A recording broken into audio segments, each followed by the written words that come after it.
Kevin McMullen from Mount Tabor Church in Lacey Springs, Virginia. Um, and today we're going to be talking about mental illness in the church community and kind of what that looks like, the challenges that pastors face, the challenges that congregation face, and the challenges that people coming into the church um, with mental health challenges face. So kind of what all that looks like, how we can make it better. So let's jump right into it. So Kevin, do you have any other introduction stuff you want to say? Or Yeah, I do. I feel like I need to correct you a little bit, Rachel. I'm sorry. I know we've been sorry. friends for a while, Okay. but it's Lacey Spring, not Lacey Springs. Thank you. And there are 12 people in the world who know where Lacey Spring is, and my family is 4 of them. So it's Harrisonburg. We're in Harrisonburg, is where we are, because nobody will know where Lacey Spring is. We have a post office and nothing else.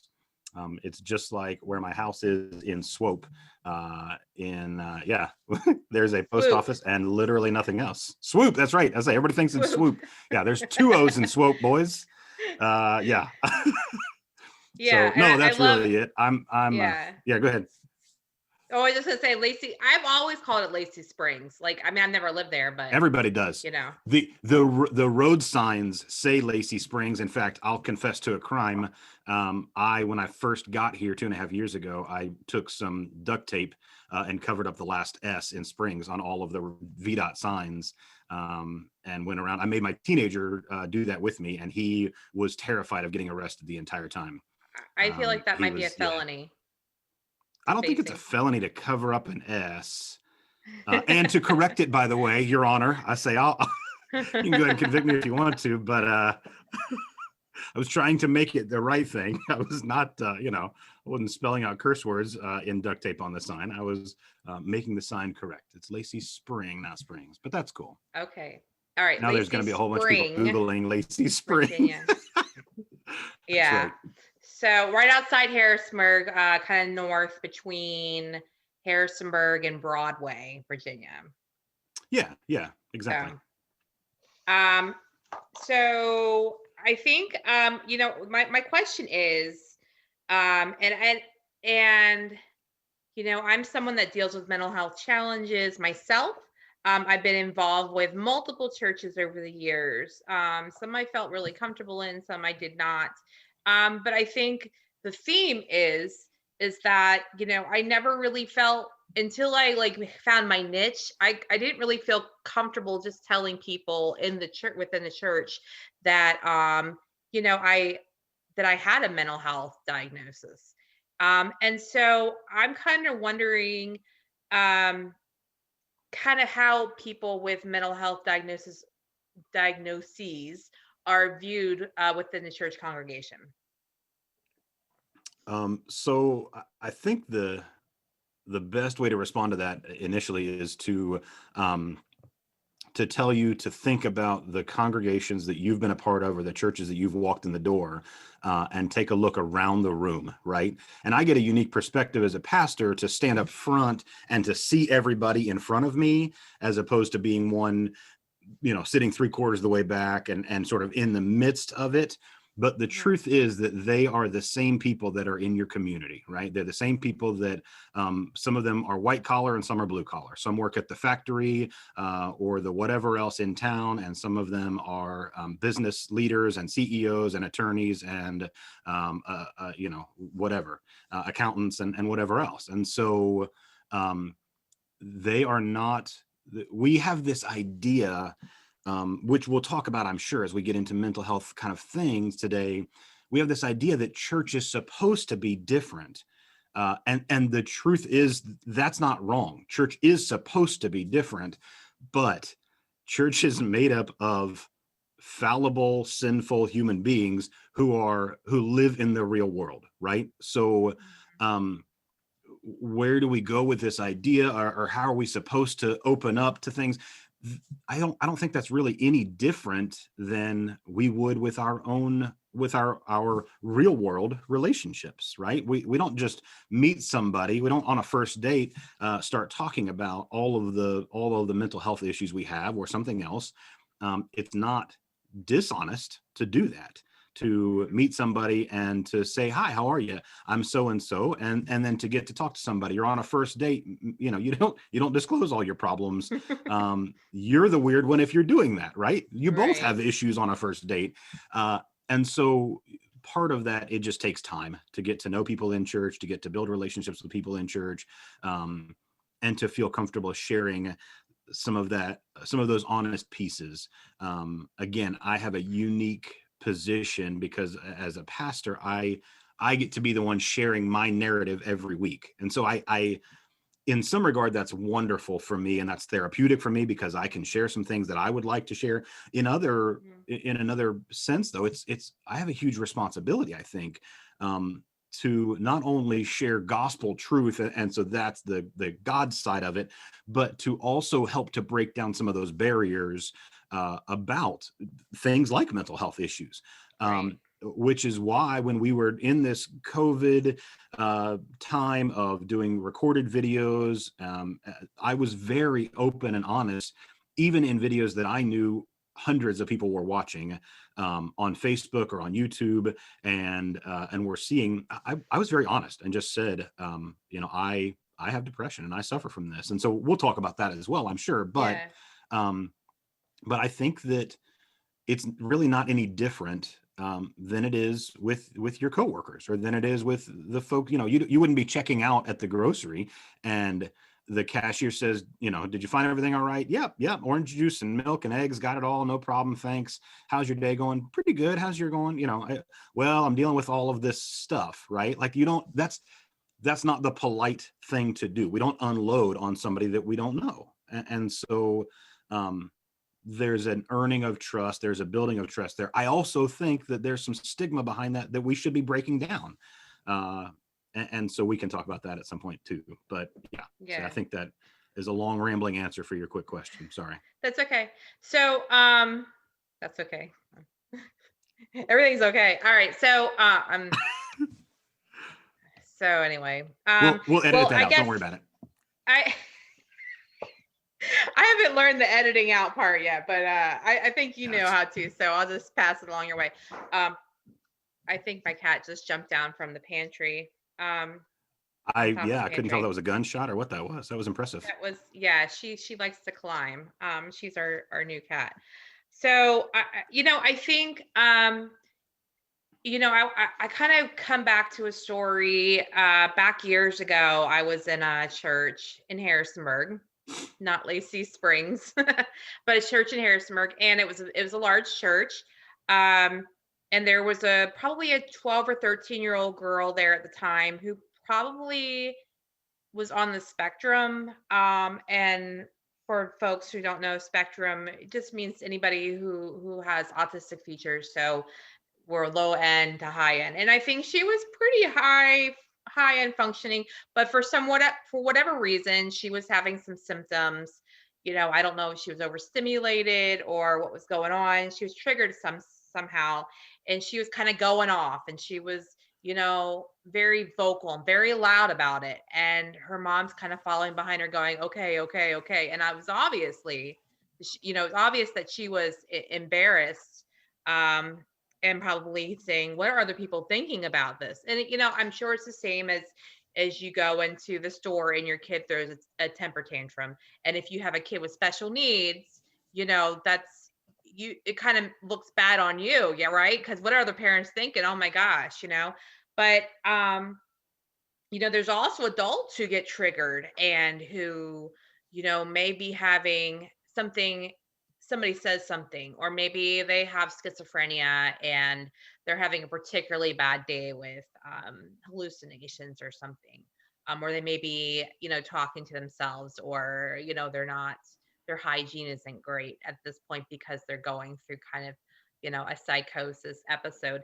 And so, I think church is supposed to be kind of an accepting, come as you are.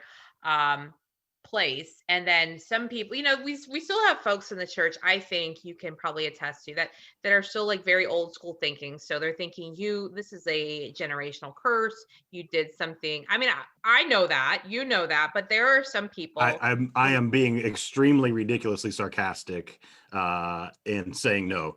okay. Again, we reflect society, and a vast majority of people think that. Hmm. Not just there's still some of it, but a Right. vast majority think that way. Right. Um, Or that you've sinned in yeah, some way that has caused this manifestation. Or if you could just, you just need to pray harder or allow Jesus into your life. Well, ma'am, and somebody actually said to me that this was a curse. And I said, no, ma'am, it's a blessing. Like, I don't have schizophrenia, but at the time, I was under the diagnosis of bipolar disorder. Um, and, I told this lady in my congregation that, it was a blessing. And she kind of looked at me oddly. And, I just told her, I said, if I didn't deal with what I deal with, I couldn't help other people. So God gives all of us purpose. Um, but I guess recycling back, because we're tangenting off a little bit, but I think, we go into the church and we have all these kind of different mindsets, like, oh, you must have done something in your life to have a child like this, or that you're this way, or you don't need those depression meds, pray just pray to God, more frequently, or look in the Bible for your prescription. And I think so a lot of people kind of shy away from saying, oh yeah, I deal with anxiety or I deal with depression, because it's viewed as a sinful thing and not necessarily as a medical issue with our brains. yeah, I think you're spot on there to address some of those things. There is a huge stigma with that, I think. And again, that's reflected in society, right? That's reflected in the way that um, we deal with mental health in this country in particular, and in the world generally speaking. um, we You wouldn't see somebody with a broken leg and ask them to open the Bible and search for the answers and to say, well, you just need to pray about it, and the Lord will heal your leg. I Mhm. believe wholeheartedly that God can and does work miracles like that, and does heal body parts or whatever else. And I mean, I've heard too many stories of things that, somebody having cancer, stage 4 cancer, and they were given 2 weeks to live, and they prayed about it, and um, 2 weeks later they went into the doctor and there wasn't a trace of cancer in their body. So I don't know. I don't know. What I do know is I believe in a God who can speak the world into existence. Um, and so I have no problem believing that same God can and does work miracles at times. At the same time, I also believe wholeheartedly that we are um, I just influenced, I think, by society and whatever else. And to the point that when we see things like mental health issues, or rather don't see them, I think, the answer is difficult, right? The answer is difficult. When I was 19 and my grandfather passed away, or 18, I guess, and my grandfather passed away, and I was suffering from depression, and I had trouble getting up to go to work in the mornings. Um, I told myself that I just had to will myself out of bed and into the shower and to get dressed. And there were days that didn't happen, and I was disappointed with myself. Never mind my boss being disappointed with me, or my parents, or whoever else in my life. But that's it was so prevalent in my own life that I couldn't allow myself the grace to say, "Wow, I'm really struggling with this, and I should talk to a doctor, or I should, whatever else." It wasn't until my Right. mom said to me, "Hey, I think maybe you should talk to the doctor. Like, maybe you should go have a conversation with a doctor." "Oh, okay, I will. That's fine. I'm always been an open book and willing to share my life, and so I'm willing to talk about it. That's fine." Um, and so that, yeah, but yeah, we just have this stigma of it's not okay, right? It's not okay, but wouldn't ever do that with a physical issue. It's just in our, it's again, it's a mental issue on our ends as well. We see somebody with a broken leg and we go, wow, they need a cast and they need crutches. They maybe need a walking boot for 6 weeks, right? Like you think of all the things that are typical for somebody with Right. a physical issue like that. But when it comes to, and we wouldn't question anybody saying that I mean, not just taking ibuprofen or Tylenol, but taking maybe prescription strength, right? Like maybe getting a prescription for the heavy, like the Oxycontin or the, whatever, right? The good stuff. Um, we wouldn't question that. Well, yeah, you were just in a car accident, or yeah, okay, that's fine. But when there are mental health issues, when the synapses are not firing right in the brain, we can't Mhm. see it. We look the same in the mirror, uh, even at ourselves, even when we're looking at ourselves, never mind when we're looking at somebody who looks like they are functioning normally in the world, but is struggling with something, be it bipolar Right. or schizophrenia or just depression, or Mhm. whatever else. Um, so yeah, I think that there's just a huge stigma that's unfortunately not going to go away in my lifetime. Right. But I pray that we can continue to work on that and we can continue to make changes and strides towards changing that. And I think we're at a critical moment in our country's history, to be able to make some of those changes right now, as we're seeing in the last couple of years, last 2 to 4 years, really, with other changes that should have happened decades and decades ago, in the world. Um, and I pray that this is one that jumps on the bandwagon, right? That we can be more open and Right. honest about who we are, as people. So yeah, Give me 1 second. I'm gonna grab my water. It fell on the yeah, that's floor. fine. Okay, so I think you brought up an interesting point, and we're talking about Oxycontin and the good stuff. But The good then stuff, yeah, absolutely, yeah. people, we have so many people living with addiction. So they're Hmm. maybe they're solving their depression or their loneliness with addiction. Like, or maybe they started out on pain pills very innocently and now they are addicted to heroin, street heroin. Um, and so then that even gets looked at differently. And I think a major part in a lot of people's mental health or addiction recovery, faith is a big part of that.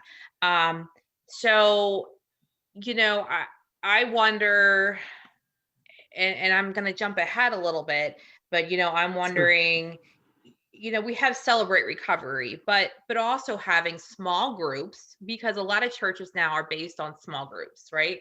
Hmm. Hmm. So having small groups that are more geared towards addiction, or mental health recovery, overcoming depression. And I have one that started in my church. I have not been able to join because I am working a lot and don't have a whole lot of free time at this point. But it's something, it's biblical based, but it also gives support and healing to people who need those specific things. And and I think it also opens it up for, that we can talk about it more openly and not feel ashamed or guilty or the stuff that we really don't need to be feeling, because we're feeling that stuff anyway.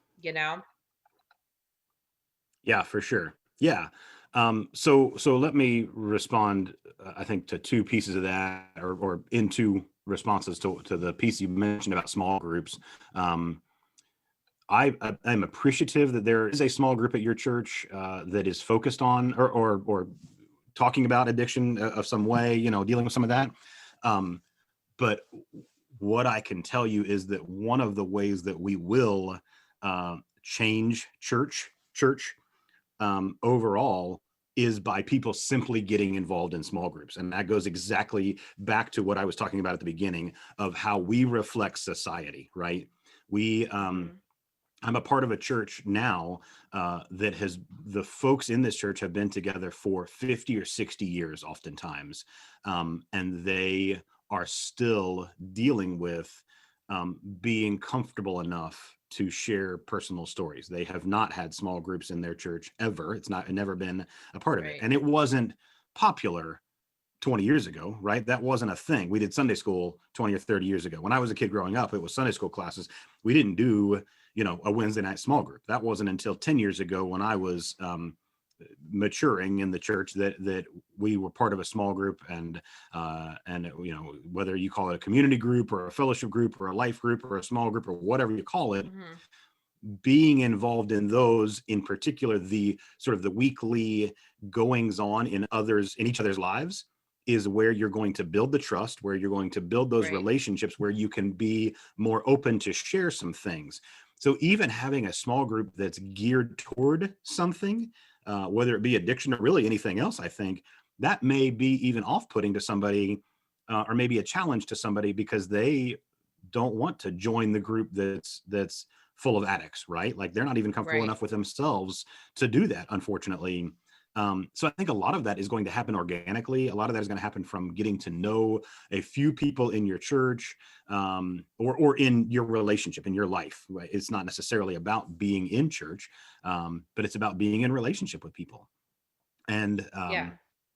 and so that's, again, that sort of goes right back to the first piece of the puzzle there of, in order for us to do things differently, we have to be different. And one of the ways that I believe wholeheartedly that we will get to that point is by people joining small groups. I was a part of a church, I don't know, 10, 15 years ago, a Presbyterian church up in Quantico, Virginia, in Northern Virginia. And we had like 80 to 90% of our church was in small groups.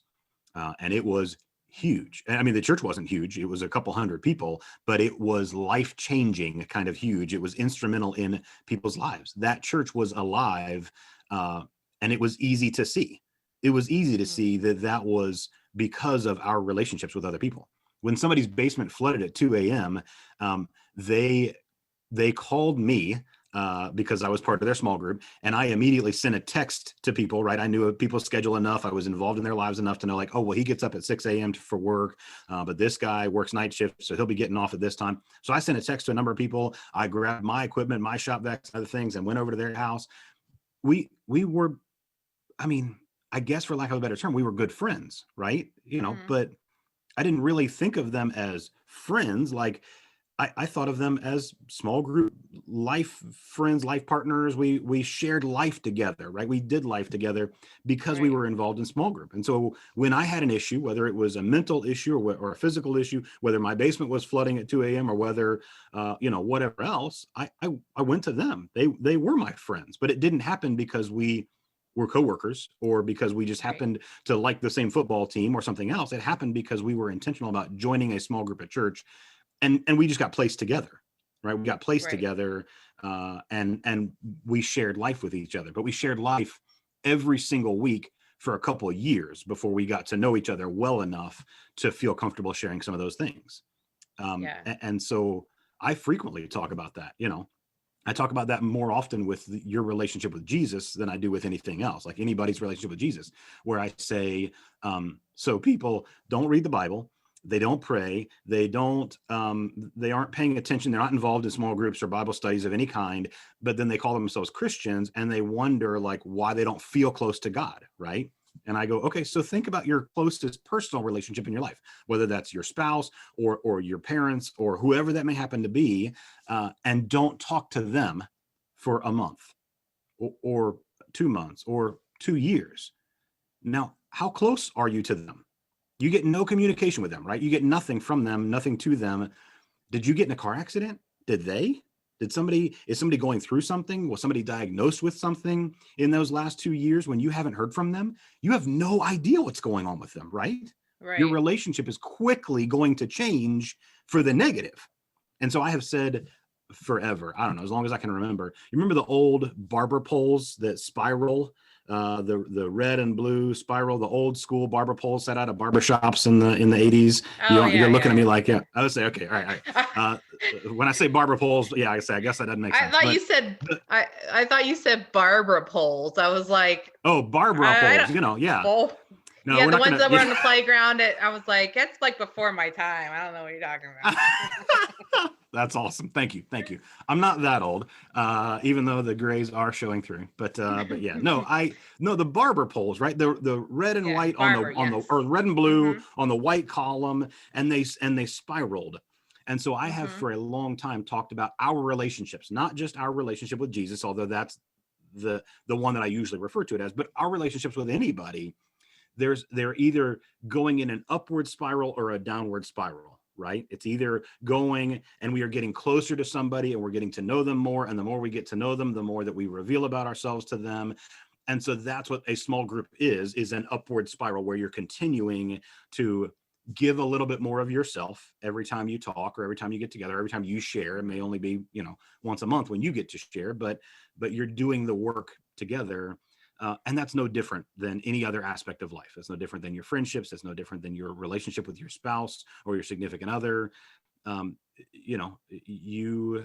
you continue to learn things. My parents have been married 50 years next month, and I am amazed that I continue to hear that they learn things about each other. Or the last time I saw them, over Christmas, my mom made some comment of like, you like that? And I was like, how are you still figuring things out about each other after 50 years? How do you not know that, first off? But secondly, that's amazing to me that you can spend that much time with somebody day in, day out. They're retirees. They only spend time with each other now, especially in the last year in particular. And they're still learning things about each other. So, okay, right. So there's that upward spiral. But when we don't have communication, we see the opposite of that. We see the downward Mm-hmm. spiral to that. And so I don't think there's any stagnant relationships of any kind. I think we see our relationships increasing or decreasing. So yeah, I think I that's like a that. lot of what you were talking about with the small group kind of idea, with the small group focused on addiction. I think those are awesome things, but Yeah. but you have to put yourself out there. You have to be willing to get into it. But it doesn't mean you have to put yourself out there and start with, hi, I'm Kevin and I'm an alcoholic on day one, right? Like that's not where that has to start. It can be, Mm-hmm. hey, I'm Kevin, and I like watching football on Sunday afternoons, or I've got three boys, and these are their names, and this is what I like to do in my spare time. And then over the course of a couple of years, we get to know each other. So Right. yeah. So, um, I guess the next thing I want to touch on is folks coming in who have experienced trauma, maybe have some PTSD, have experienced trauma like within the church. So they've experienced, whether it's abuse of some sort, whether it's sexual abuse, maybe it was feeling isolated or, whatever. And they're coming to a new church. And again, I don't think they're going to be like, "Hi, Pastor Kevin. I came from a new church and I was traumatized." Because I think it takes a big leap of faith to want to go into a situation where you're thinking maybe, they might try to hurt you, like the last place you went to. So, if someone, let's say someone in your congregation join your church, you got to know them, and they approached you and wanted to maybe disclose that information to you. Kind of what would that discussion, well, I mean, not from their end, but what would your comments be to them, or how would you make sure that they feel comfortable at church? Oh, that's a That's the good question. Yeah, I that's a didn't good write that question. down. No, you didn't. I didn't have any preface on that one. But that's okay. So um, there's a term for that. First off, we call them nuns and duns, meaning that they are people who have not grown up in church. Right? They're not a part of a church. They have no church background essentially, or they are done with church. They have been often traumatized by the church, unfortunately, by the way that things happened. It doesn't even have to be a huge um, situation, although there are plenty of those. But it doesn't have to be the pastor or the priest molested me or my Right, best friend as a child kind of thing. It doesn't have to be something like what we think of as trauma, right? Like when we right. hear that and traumatized, I think we have this stigma of, oh, well, trauma means like a one huge kind of situation, right? Let's pull back the cover, and let's understand what really happened. Trauma can be systemic, trauma can be systematic, trauma can be, Mhm. it can be incremental, maybe a better way to say that. It can So, be little can you give pieces. Go ahead. some examples of, just so people understand, kind of different examples of each one of those? Um,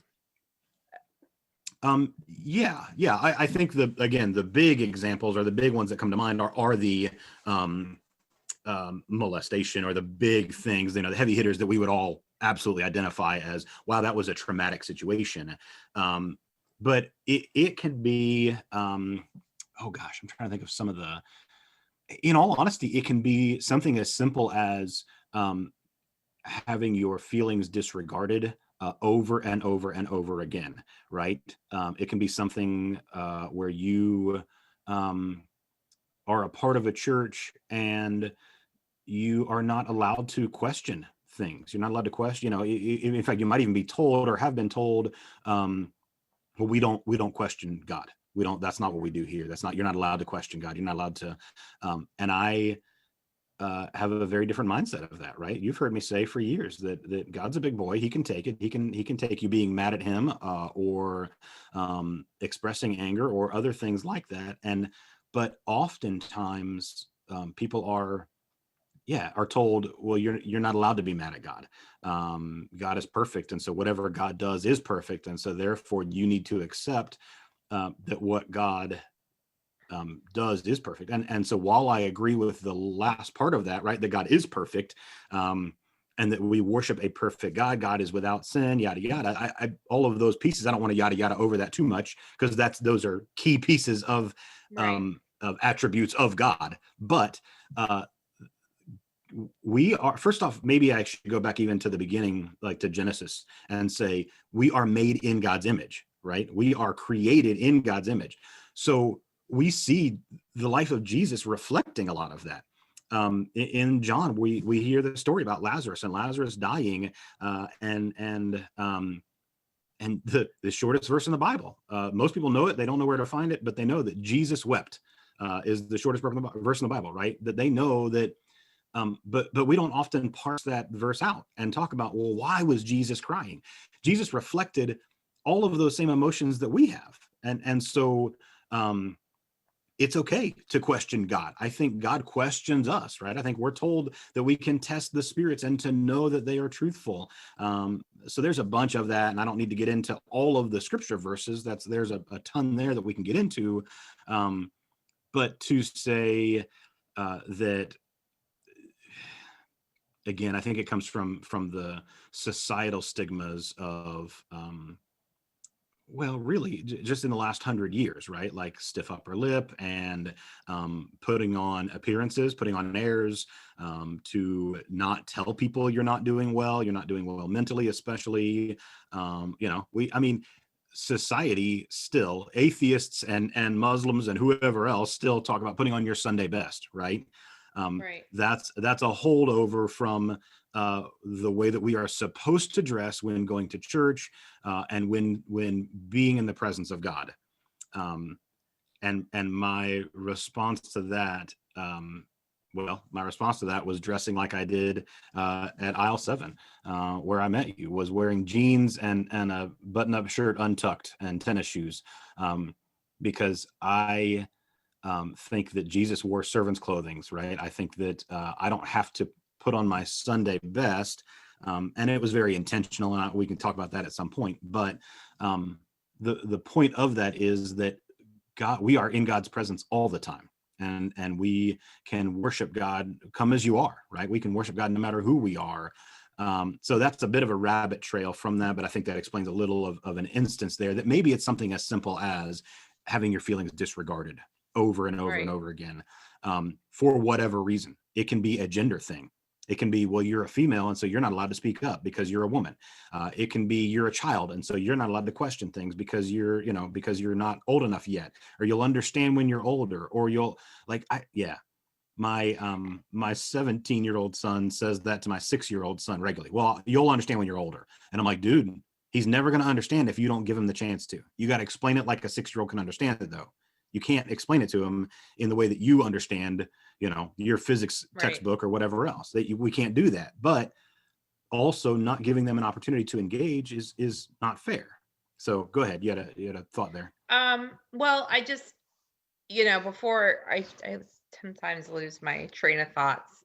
So I just like, but anyway, what I was going to say was, I think another example, and it kind of, this is going to, you know, a little provocative within the church is the racism, um, that exists within the church. So, a white lady comes in with her black husband, and in a white church, and there no one says anything, but it's just kind of that feeling like he's not welcome, or interracial marriage isn't welcome. And or some people still think interracial marriage is against the Bible. Or you may have someone who is gay or a lesbian, and maybe they struggle with that, and that's who they are. um and they kind of deal with that stuff from the outside, but they very feel, they still have a strong relationship with Jesus and God. So they're struggling to find a church that doesn't see them as, well, everybody's a person of sin, but especially sinful. Do you know what I'm saying? Oh So, yeah, I think some people are coming from those kind of traumatic situations that are emotionally traumatizing as well. Um, so, in those regards, how would you then counsel someone, and kind of, um, how would you make sure that that doesn't happen within your congregation? And I don't mean your current congregation specifically, but just wherever sure. you're at. Yeah, I'm with you there. So I guess maybe to respond to that, to say, I think oftentimes, and from your question from earlier, oftentimes the folks who have been traumatized are not going to church at all. When I mentioned they were nuns and duns, right, that they are done with Right. church. So they're often not going to church at all. They are often totally done with church for the rest of their lives. They have been hurt by church. So in the few instances that I have had of getting a chance to talk with somebody about that, I try to treat that very, very carefully, because I recognize that this is a pivotal moment in their relationship with God, with the church in particular. And so it's not really about me at all. Excuse me, but it's about their relationship with the church. I think with the church, not that particular church, but church, and how church responds. Um, and so I'm sorry to say that I am a fallible human being as well. I'm a sinful human being, and so I don't get it right oftentimes. Um, I can think of a bunch of stories about how I didn't get it right and how I would do it differently today if I had it to do over again.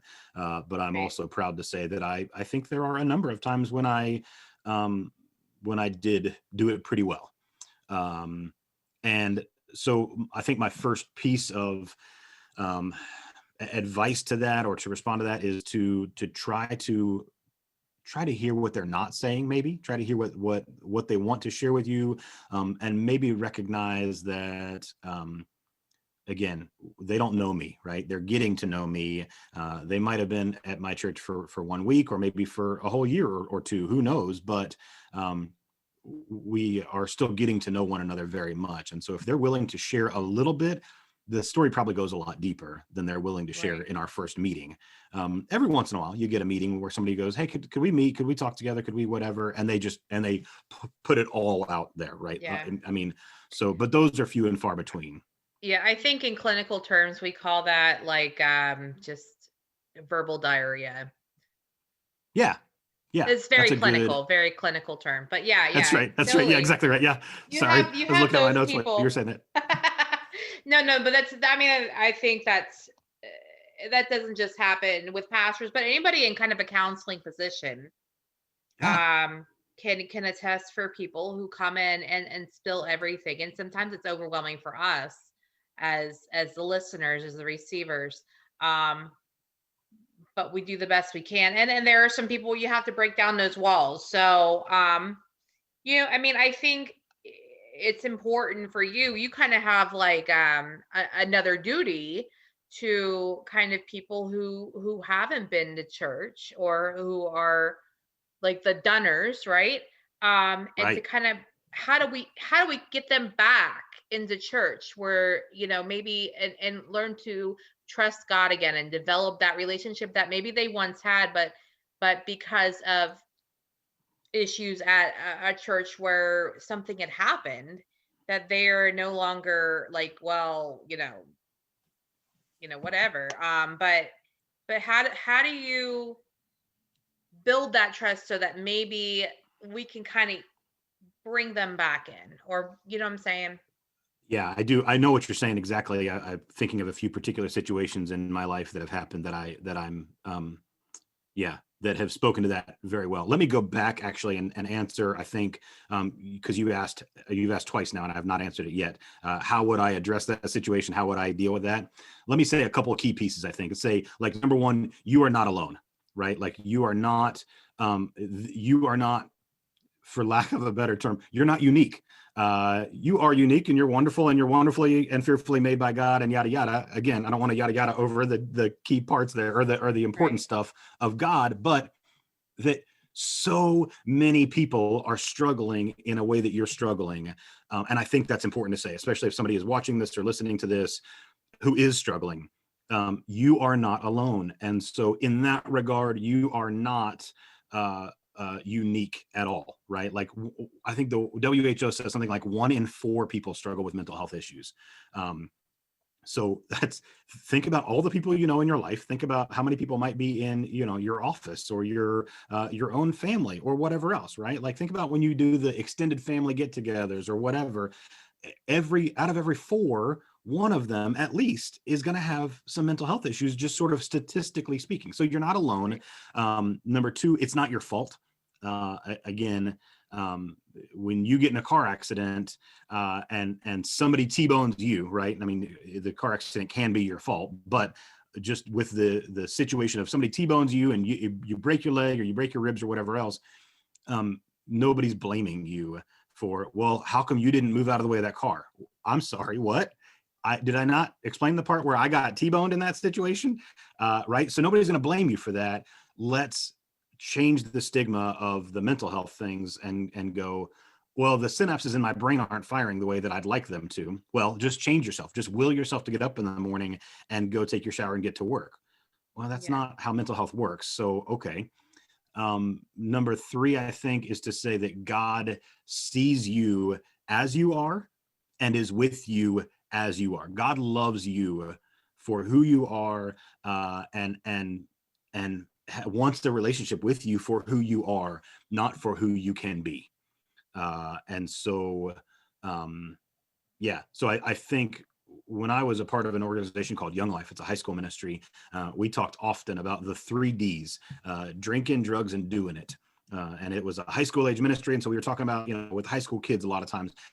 And one of the things that we tried to get away from was, if you're staying away from the 3 Ds, it doesn't mean your relationship with Jesus is any better, right? You're not necessarily a better person because you are a good person on the outside.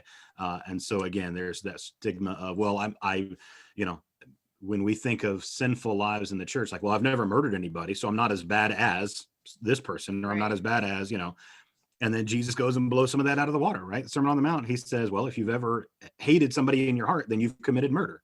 Oh, snap. That changes Yeah. things.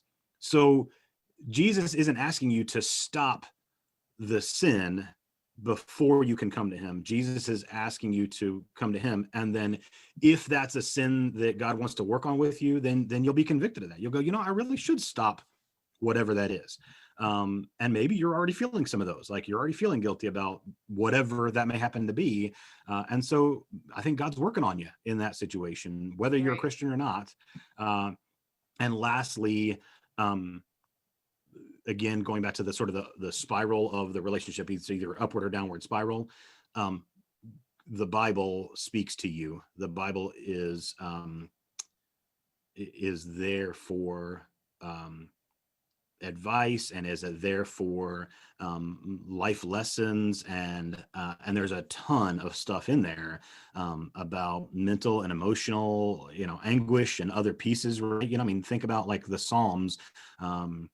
About David, or the Psalm of David. I mean, lots of them, where he says, like, for my soul is full of troubles, and my life draws near to the end, to Sheol, but to going to heaven.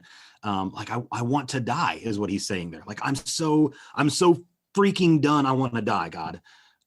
And so we wouldn't write that as eloquently today, or I wouldn't. If I was writing the Psalms today, I would say things just like I said.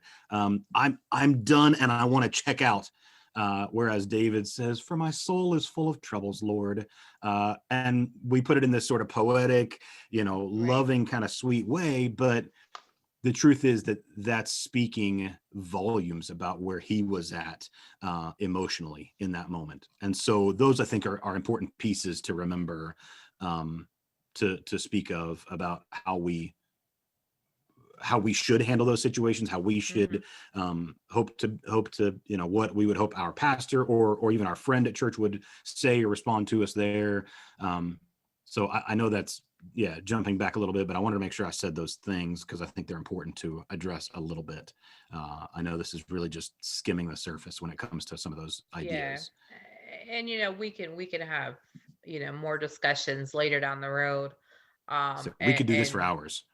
we could, and I'd like to maybe, and we'll talk later, but you can edit I'm that in part is the out. answer.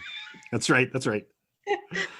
um, I think we want to kind of close this up, but I guess I want to know kind of, as a closing, besides we talked about the small groups, is there anything else kind of that we can be doing in the church with, I mean, as me as a congregation member, and also someone who deals with mental health challenges, and who works in the mental health field as well, or you as a pastor, like what else can we be doing inside the church to kind of make those relationships stronger, and to make people feel like they don't have to feel bad, and then they can come there to heal and share what's going on with them. I mean, what can we do to make this stuff better?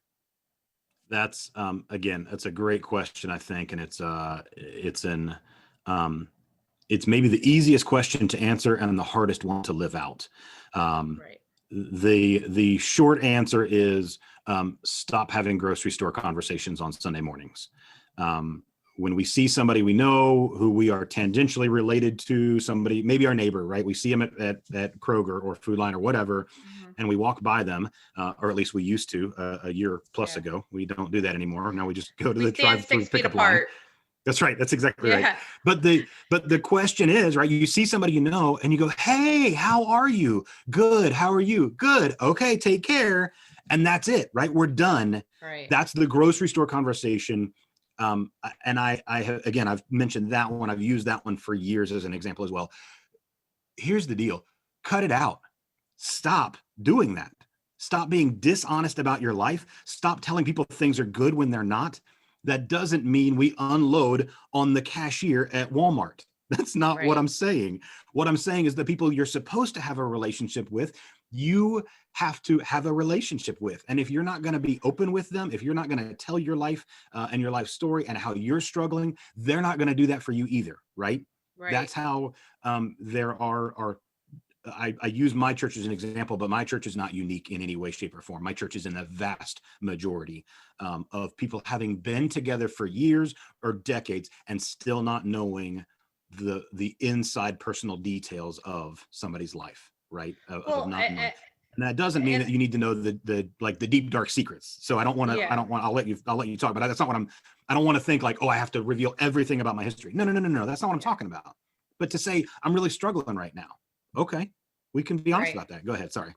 And I think, we talk about that a lot, like the kind of the automatic response when somebody says, "Hey, how are you doing?" "Fine." "I'm fine." Well, nobody's really Yep. fine, but nobody all no at the same time, like, I don't want to hear, well, my dog peed on my bed and my husband just left me and my kid just got arrested for a DUI. I mean, we don't want to hear all that. I mean, I do, Right. but not in that moment. Like, Right. Right. maybe Not in the I would grocery store, rather right? somebody say, like, I'm having a tough day. And then if I want to indulge that further and I have the time and they have the time, well, what's going on? Do you want to talk about it? And, Yeah. uh, Yeah. No, I'm all about you're that. exactly right. Yeah, you're exactly right. It's just as rude of you when they say, "How are you?" and you go, "Oh, I am not well. The dog peed on the, yeah, or the dog Yeah, threw up on this, and yeah, and my spouse and I are struggling, and we're that's not the time to unpack your stuff, right? Like right. that's it's not a counseling session. I've got frozen chicken that's starting to thaw out. Come on, let's go. Um, Yeah. so so that's not the time to have that conversation. But But there if is a it's somebody, time. correct, exactly right. So yeah, so recognize there's a time and a place for that. And when somebody says, things aren't so great right now, that's, again, I think you need to read between the lines a little bit. That's all you're going to get, or that's all you should get Mhm. while you're passing each other in the grocery, right? Hey, I'd Yeah, love to talk more about this with you if you'd like to. Open that door for them to right. say, hey, you want to talk about this? Let's have a conversation. Give me a call. And then do the loving, caring thing of following up. Give it a couple Right. of days and follow up a couple of days later. Hey, I've really been thinking about, your comment at the grocery the other day, or your comment, whatever. I'm thinking about you. I just want you to know I'm thinking about you. If you want to talk, I really was serious about that when I said that. You can't do the work, right? You can't pry to the point that you're begging for them to open up to you. They're never going to open up to you if that's the case. Right. But you can shut it down pretty easily by saying, "Oh, I'm sorry to hear that. Take care," and then never contacting them again.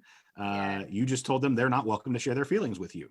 So it's, yeah, you got to find that happy balance of, yeah, in the grocery with the frozen chicken in the cart is not the time to unpack all your crap.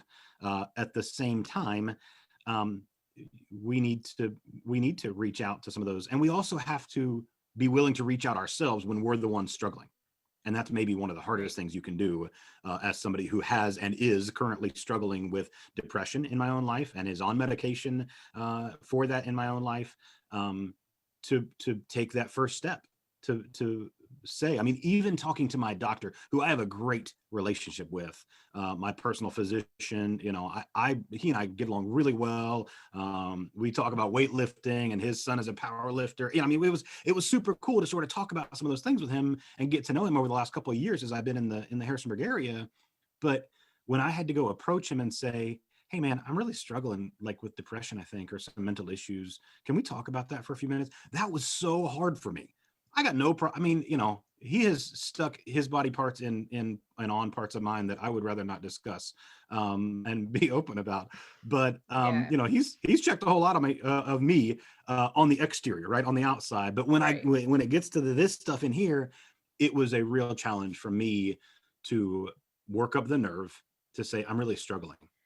But I'm really I struggling feel mentally. like, Kevin, and eh, we talked about this, and when that was going on, there were several people that really supported. I don't think you would have gone to the doctor if some of us weren't like, "Hey, you need to go to the doctor and tell them what's going on," because but you had to have people encouraging you to share that. And I think So I'll continue to this lie to myself and say that no, I was going to go next week. I was going to go next week, or yeah. maybe 2 weeks from now. I was going to go. I think you're right, is the honest answer. I think that it took you and a few other friends of mine, and my family, expressing concern over, hey, Mhm. you're not you, right? We can see that you're not you right now.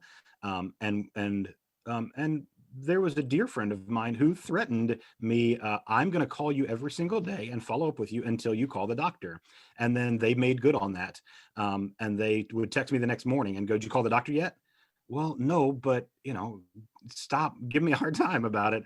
And then they would give me, they'd follow up with another text a few hours later. Did you go to the doctor yet? Did you Yeah. call the doctor yet?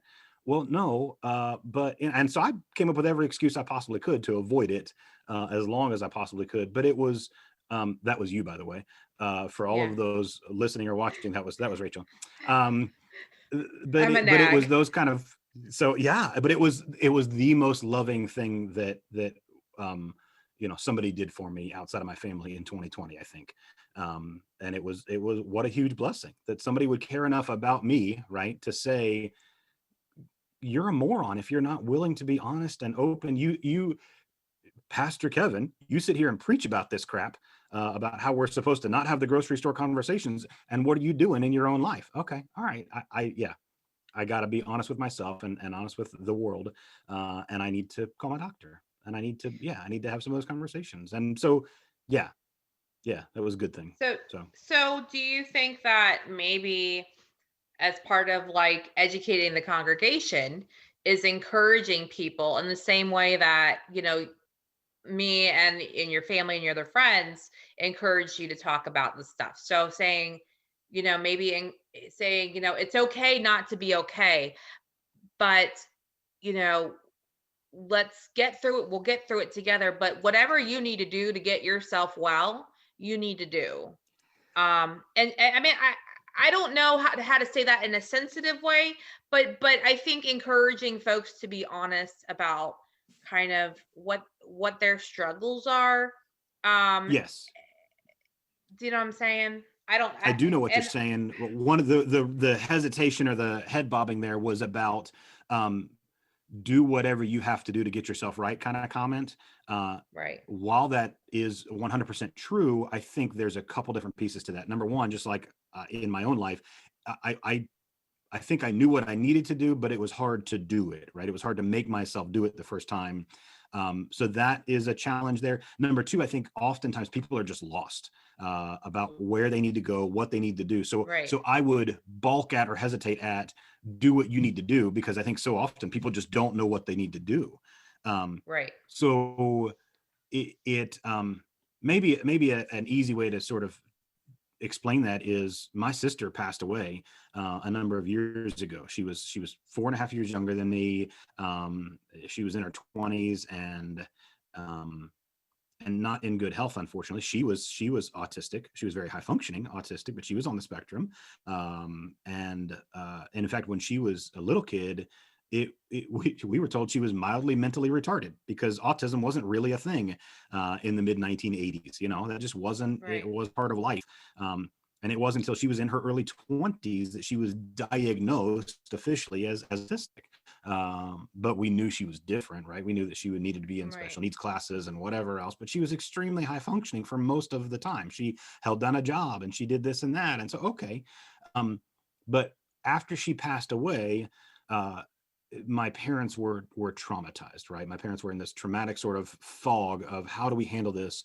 Um, and so many people lovingly came to the house and said, if there's anything we can do for you, please just ask. If there's anything we can do, please, we want. And they were all sincere. I don't doubt for a second that they were, every single one of them were sincere in loving my parents and wanting to love my parents and having known them for 20 or 30 years or what. I mean, we had family and friends come from Indiana to come out to visit and spend time with them. What a huge blessing.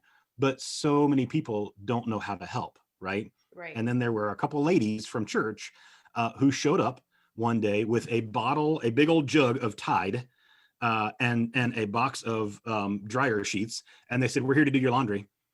And my mom was like, "No, no, no, no, no. My underwear is down there." And no, please, no, please, no. And they said, "We want to help you. Anybody can wash your clothes.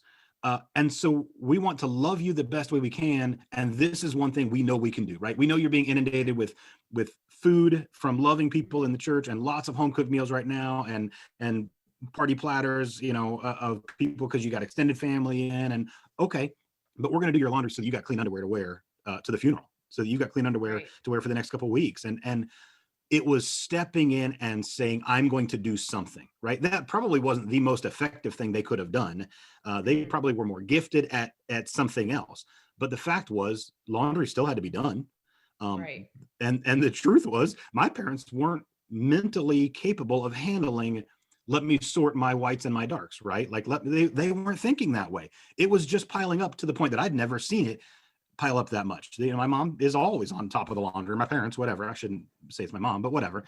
That they were always on I top of the laundry and doing that stuff. And but I didn't even see that. I was at their house every single day and I didn't even notice the laundry piling up. It wasn't until Right. these ladies showed up and said, I'm going to do this for you. So I hope that is related enough that people can see, like, it don't just have this mindset of, well, do whatever it takes to get yourself right, but do something. And so call your doctor, or go to a counselor, or tell a friend. And if you're not getting better, if you're not getting something, again, you may not even know what results to be looking for. But if you're not seeing improvement, if Hmm. you're not seeing improvement in the way that you think you should, then try something else, right? Then Right. speak up again, or go to somebody else. If you tried talking to a friend and your friend said, oh, that's awful, I'm so sorry to hear that, and they are as loving as they can be, the truth is that they're just not a counselor, right? That's not their role. Right. So telling your friend over coffee is wonderful, but it may not get you the counseling that you need. So Right. instead, call a counselor. Try that next. Well, I tried talking to my friend and it was wonderful and therapeutic. Help me feel a little bit better, but it didn't really change anything. Okay, well, let me talk to a counselor next. Or I've tried going to counseling, or I've tried, I think maybe, hmm, there you are. Are you back? Yes. All right, The good. internet connection is stable once again. I, Yeah. I didn't hear exactly what you said. Can you? We'll just edit that part out. Can you maybe repeat it now that the connection's back? I'm sorry. It was, Uh, yeah. I, I'll be thinking where we left off at. yeah. I Just was say, yeah, basically, just say all that again.